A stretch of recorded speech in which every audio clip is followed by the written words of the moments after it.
ఇప్పుడు నేను brother Joseph తంబి గారి యొక్క సమాధి దగ్గర ప్రార్థన చేసుకుంటుండగా మీరు కూడా నాతో కలిసి ఈ ప్రార్థనలు ఏకీభవించవలసిందిగా మనవి చేస్తున్నాను.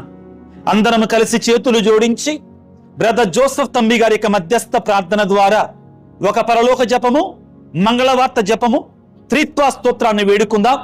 పరలోకమందునుడు మా యొక్క తండ్రి, మీ నామం పూజింపడును గాక, మీ రాజ్యము వచ్చును గాక, మీ చిత్తము పరలోకమందు నెరవేరినట్లు భూలోకమందు నెరవేరును గాక. నానాటికి కావలసిన మా అన్నము మాకు నేటికివ్వండి. మా యొద్ద పడిన వారిని మేము మన్నించినట్లు మా అప్పులను మీరు మన్నించండి. మమ్ము శోధన యందు ప్రవేశింపనివ్వక కీళ్లను మమ్ము రక్షించండి. ఆమెన్. దేవర ప్రసాదము చేతానని మరియమ్మ వందనం. ప్రభువు మీతో ఉన్నారు. స్త్రీలలో ఆశీర్వదించబడిన వారు మీరే. మీ గర్భఫలముకు చేస్తూ ఆశీర్వదించబడిన వారుగానే.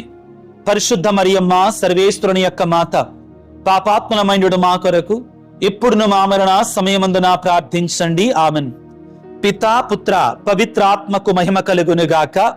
ఆదిలో కలిగినట్లు ఇప్పుడును ఎప్పుడును సదాకాలం మీకే స్తోత్రము కలుగునుగాక. ప్రభువు మీతో ఉందురుగాక, మీ ఆత్మతో ఉందురుగాక. మహాపరిశుద్ధులంటే బ్రదర్ జోసఫ్ తంబి గారి యొక్క మధ్యస్థ ప్రార్థన ద్వారా ఆ సర్వశక్తి గల సర్వేశ్వరుడు పిత పుత్ర పవిత్రాత్మ మిమ్ము మీ కుటుంబాలను చల్లగా దీవించి ఆశీర్వదించి కాపాడుదురుగాక. ఆమెన్. దైవ సేవకుడైన బ్రదర్ జోసఫ్ తంబి గారా మా కొరకు వేడుకొనండి. దైవ సేవకుడైన బ్రదర్ జోసఫ్ తంబి గారా మా కుటుంబాల కొరకై వేడుకొనండి. దైవ సేవకుడైన బ్రదర్ జోసఫ్ తంబి గారా ఈ లోకము కొరకై ప్రార్థించండి స్వామి. ఆమెన్.